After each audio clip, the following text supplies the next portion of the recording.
Tapos na magbagnak kuti-kuti mo.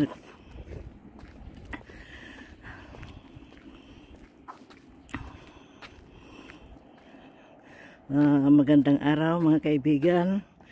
Nandito na naman kami, naglalakad. Kunti na lang ang snow, natutunaw na.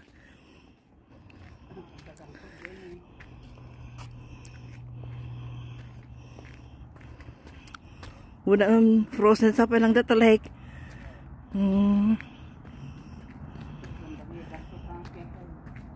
Ayan da.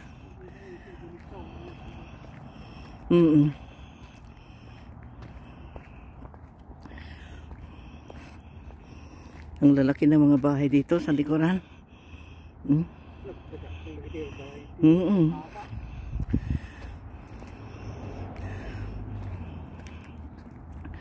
Yung nasa harapan mi doon sa bandang highway, yun ang apartment na dinadaanan namin pag doon kami naglalakad. Mayaman siguro lahat yun yung magadungan ko ano. Diyan.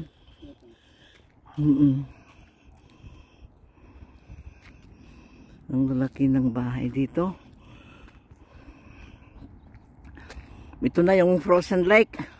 Pond. Frozen pond. Hindi pa na...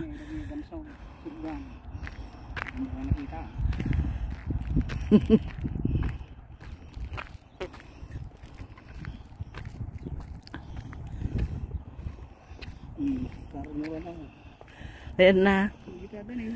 Ay, handa pa nga makakwaron. Hindi ba makalangoy yung mga wild geese. Kasi yung pond, ay frozen pa rin. Hindi pa natutunaw yung ice sa ibabaw ng tubig.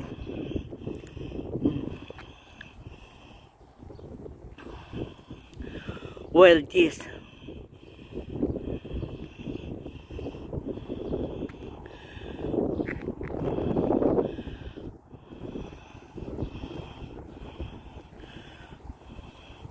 Sampay nga ko agan under jay fountain.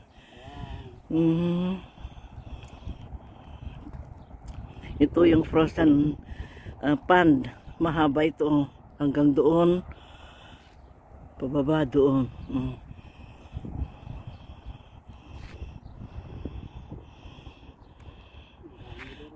Duduwa naman. Itong mga wild geese.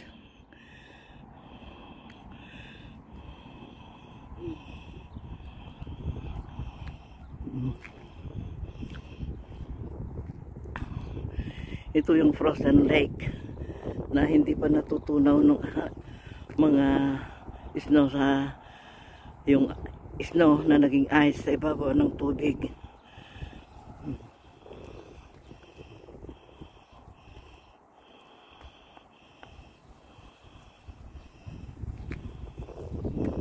Hindi pa makalangoy yung mga wild geese dyan kasi malamig pa.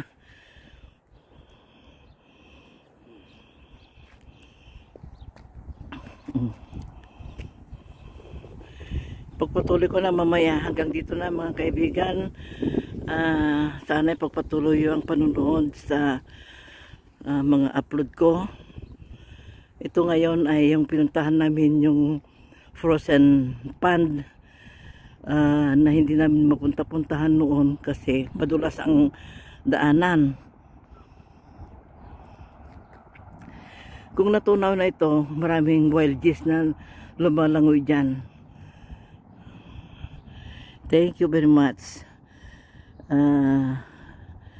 Thank you for watching. Good day and God bless us all.